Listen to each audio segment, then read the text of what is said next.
Hey folks, welcome back to the city. In today's video, I'm doing a city overview of where I've got to since I started building this in April 2024, and I'll talk about the next things I'm working on in the city too. So in 4 months, I've come pretty far, and I've spent £3,347.29, and I've got a total part count of 61,556. I'll go into more details on that at the very end of the video. Anyways, the main feature in my city that I planned it all around in this section was the canal, which is now complete. It's tiled, has boats, has 2 bridges, and I was able to line it with walls and fences, and I love it. I've placed most of my custom modulars, which still need a wee bit of adjustment, and I've completed 2 cobbled road sections, which connect to a main road that uses the Lego road plates. I've still got a few gaps to fill on this street with some custom modulars. This front area is mostly done, but I would like to redo the jetty, and the corner garage needs to be transformed into a pub modular. I think the canal looks pretty good from this view, and this new bridge fits in nicely. My wee harbour, which has 2 boats, and the end of the street, which is anchored by this large pizzeria mob.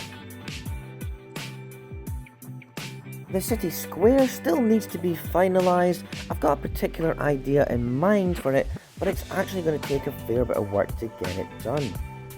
This bit is looking nice though. My tall Dutch style canal houses, the Joker on the stairs there, all very narrow builds with lots of details. If you're still with me, I'll show you a bit more without being so rushed.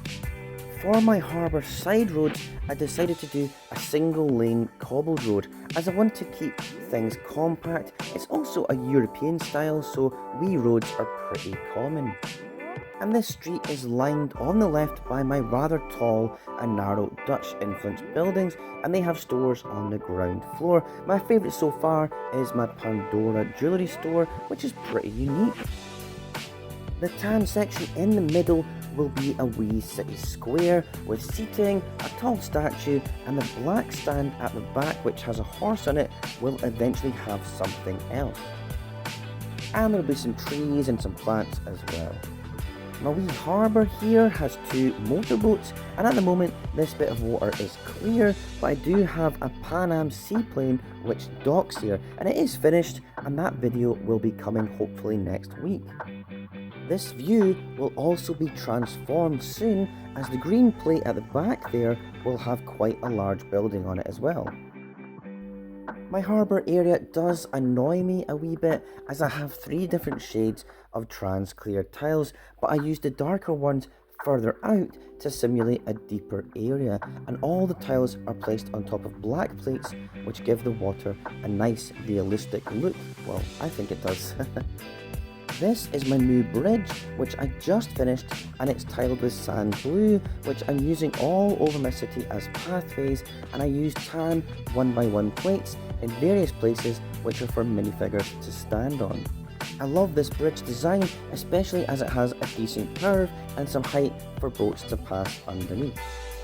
You might have already spotted it, but yes, this bridge originally came from mine in Jago City. It's the set that came out in 2017, and I've had it since then, and I really enjoyed having it on display, but it doesn't really fit into a city, and it's quite a lot of bricks, so I've broken it up to use the parts, and this bridge build is perfect for this. So I've rejigged it a bit and added a few gold pieces, and I've extended it slightly as well. I have put a path here in the middle just to see what it looks like, but I don't like it. I will probably put the path going around the edge instead, and these green and white tiles will be on a raised section in the middle. I'll also need to add a curbside to the road over here too, so quite a lot to do here. The idea for this path though is that you will be able to follow it all the way through the city, and it goes up the staircase and eventually will carry on over to the other side, over a bridge here and at the back, and then onto this raised section, the white IKEA boxes. Anyway, back to the bridge. I really like it, not sure about the tassels here though, but I wanted to use those parts in something and it kinda worked. On the other side, I kept the grey round pieces from the original Ninjago build. So over to the front as you come in the room, and this area is close to being done. The diamond store and restaurant on the right, with the canal section, the roads are all finished. All these buildings are complete. They're all rebuilds of Assembly Square buildings and the Birch Books bookshop, and all of them are extended in height. The corner garage though hasn't been changed yet, but it will become a Scottish themed pub using the Highlander bar build from the detective's office. And I'm going to put a clock tower on top of it. One of the last things to do though will be adding street signs and also adding street lights, which I'm going to make quite tall, and I'll also be adding electricity pylons and wires going from house to house. But otherwise, I really enjoy looking at this front area. I think it's a nice first view as you come into the room, and it is relatively complete. I also haven't really added minifigures to much of the city yet. I'd rather have it mostly done, and then I'll come back and add people going about their day, and I can recreate some wee stories with that. I've got a few more old-fashioned style cars to add here as well on the roads.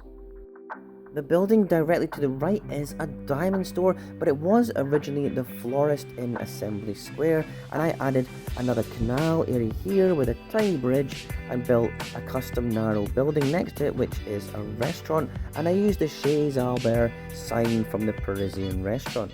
I should probably add a crossing point here for pedestrians.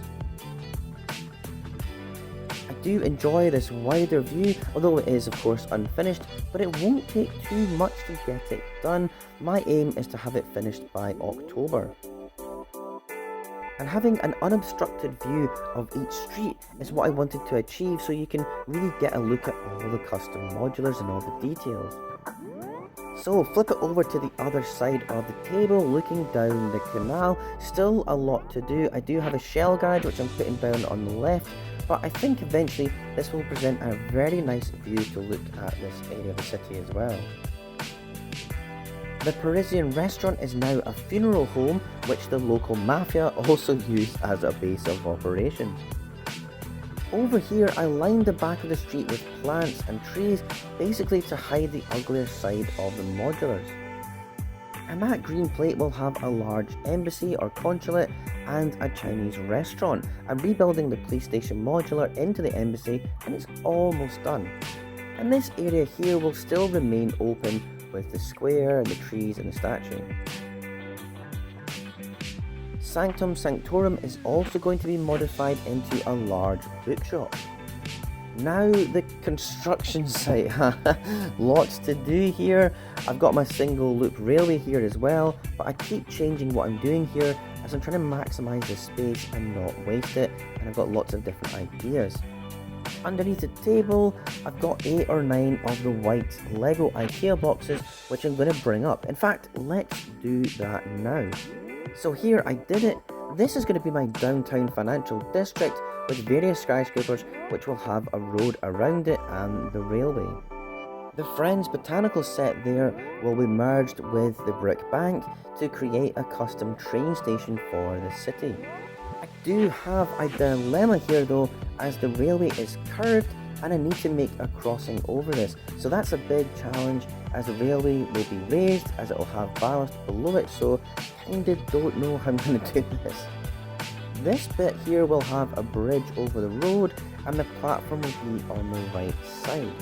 So there will be 2 entrances, one on the ground floor where the platform is, and then one up high on the raised area. My idea for the train station is to use these bits of the botanical garden as an atrium. I have 2 of these sets, and I think it'll work really well having a glass dome bit over here. The back of here will take a bit of work. I'll have billboards on the white boxes so you won't really see it, and some foliage and stuff as well. I love this modern looking white train, but I think it'd be a good idea also to motorise the Hogwarts Express eventually. I do look forward to building the track properly and finishing this bit, but I've got a lot of work to do before that. But it has to be planned properly, and I've got to be clear in this area and that it won't change, so I've really got to make sure my plans are fit for this kind of section. Creating this large plateau was always my dream, as it immediately gives so much height to the city, and once the skyscrapers are built on them, it'll look enormous. Down here I need to get more road plates, and I'll build a car park at the end. There we have it, that's my city. It does have a name, which I'll reveal once I've got the signs delivered, and I hope it gives you some ideas about what you can do or what you don't want to do. On that note, if you have any suggestions on how to overcome the curved railway crossing, please let me know in the comments, because I'm quite stuck on that one. I don't really want to build a bridge over it. And like in the past, I have been keeping track week on week on spending and part count, and the part count is an educated estimate of 61,556 parts, and that's everything including road plates and base plates. My costs recently have gone up quite a bit as I'm ordering parts, and new sets have been bought too, but so far it's £3,347.29, and I don't see that rising too much more until I go into building more modulars, which I'll be doing later in August. Anyways, thanks so much for watching. That's my July update.